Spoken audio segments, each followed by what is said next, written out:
No idea, if I'm honest. The infection seems to be all under control now. Physio's going well, and they're going to measure me for a custom prosthetic soon. I just need to keep building my strength up. It's small progress, but as the nurses say, every step is a step closer to the end. That is the worst motivational phrase ever. Sounds like you're walking to your bloody death. Well, isn't that what we're all doing, Matthew, my friend?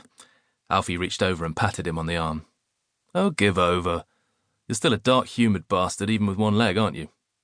Matty slapped his hand away affectionately. It was around now when most people usually took their cue to leave. They checked in on him, cracked a few jokes, asked the questions they thought they should. There was usually only so much time being surrounded by the sick and vulnerable that a person could take. Right, buddy, got to dash. Mel and the kids send their love. Let me know if you need anything, otherwise I'll see you same time, same place next week. Don't you worry, I'll be here. Take care of yourself and give the little ones a kiss from me. Sure thing. Love you, mate. Yeah, you too, Matty. The declarations of love were still something Alfie was getting used to. They'd only started after Matty had thought his best friend was gone forever. The first time, Alfie could have sworn he'd misheard. What did you just say? Nothing. Matty had shuffled uncomfortably, his gaze fixed to the floor. His eyes flickered up briefly to meet Alfie's. I just said, I love you, is all. Alfie had burst out into laughter. Oh, come on, mate. Don't be ridiculous. You don't need to say all that stuff. But Matty was definitely not laughing. In fact, he was looking even more uncomfortable. His head had dropped lower, his fists were tight by his side. Look, it's not ridiculous, okay? He was painfully forcing the words out through gritted teeth. When I thought I'd lost you, I realized I'd never said it to you once. Not in the entire 15 years of our friendship, and so I promised myself that if you survived, I'd tell you. Thankfully, here we are, so you better get used to it, okay? It was all Alfie could do not to cry. I love you too, mate. Since then, it had become the full stop at the end of their every goodbye. Of course, it was said in a very nonchalant, testosterone-filled manner, but Alfie knew how important those few words were to both of them now.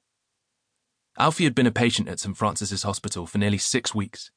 Since he moved to Hackney 3 years ago, he'd had the pleasure of seeing St. Francis's regularly. Its murky pebble dashing loomed over the trendy gentrified streets as a reminder there was a shabby history that couldn't be ignored. Jesus Christ, if I ever end up in that place, Mum, promise me you'll get me transferred, he'd joke whenever they'd walk past it during one of her visits. Oh, don't be so morbid. I've heard very good things about that place.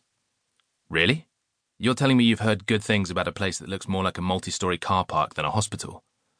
Stop it. If you were at death's door, trust me, you'd be begging them to take you in. She smiled at him in that infuriating, self-righteous way. Plus, what have I always taught you? Never judge a book by its cover. But continue to judge it he did, right up until the very moment the unsightly building and the people within it saved his life. As soon as he was admitted, they'd known it was bad. Just one look at the wreckage would have told you that. But over a month in hospital. Nobody could have predicted that. Chapter 3. Alice. Hey, honey, can you hear me? The voice was quiet, hopeful and cautious. The smell was the first thing to hit her.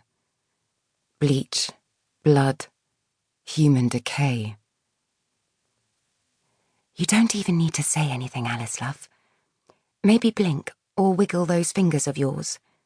We just want to know if you're awake. In an act to get this human and her nauseating kindness away from her, Alice forced her fingers to move. The effort alone felt peculiar. How had she forgotten to use her own body? How long had it been since she'd told her brain to work? There you are, Alice, my girl. Well done. You're doing brilliantly. It didn't feel like she was doing brilliantly. It felt like someone had stretched and pulled at her skin, trying to fit her into a new body that was the wrong shape altogether. And then, to top it off, they'd run out of material and given up halfway through the job. She felt unfinished, and in a hell of a lot of pain. You've been in an accident, Alice, but you're on the mend now. I'm going to call for the doctor so he can come and explain what's been happening, okay?